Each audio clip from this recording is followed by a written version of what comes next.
I don't think I was in the right frame of mind to see my father. Well, who's ever in the right frame of mind to see their parents?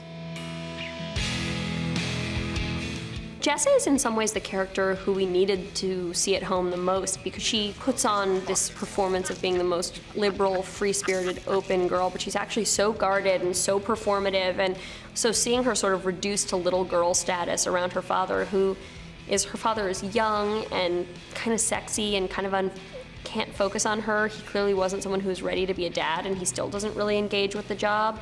And seeing how hard she works for his attention is really heartbreaking, especially as a contrast to how she acts in her day-to-day life. And I love Ben Mendelsohn and Rosanna Arquette, who play Jess's father and stepmother, and they did such a great job of creating these characters who lived right between comic, hippie stereotype and very real, complicated person who it would be a challenge to be raised by. And I think we really learn that Jessa is looking for a sense of home that she's never ever gotten, and how much she's had to raise herself. And for me, it gives me a tremendous amount of sympathy for that character that might have been missing before. And you act like you want me to come see you, but you don't know how to have me here. You don't know how to deal with it. You don't know how to even have a conversation with me.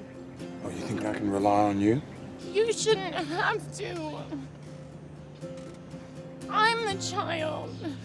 Jessa thinks she's trying to break the cycle, but the fact is she's criticizing her father for running away, and she's running away, and so she thinks she's sort of trying to escape and form a new life for herself, but in doing so, she's sort of replicating the way that he's behaved for her entire life. And so it's that kind of contradiction of like, you've kind of got to mimic your parents in order to separate yourself from them. And I think that it's really interesting to think about how that relationship with her dad informs everything she's doing with guys. That's sort of the apex of everything she's been through. Moving back from France, thinking she was pregnant, engaging in that strange sort of babysitting affair, then this terrible odd marriage. I mean, I think she's just starting to feel like, when can I catch a freaking break?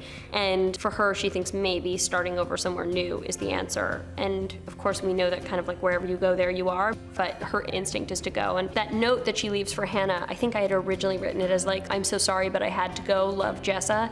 And Jemima, who has such a great sense of exactly who her character is, wrote, see you around, my love, X, and there was something so casual but so tragic about it. When she handed it to me, I was like, oh, this is so sad.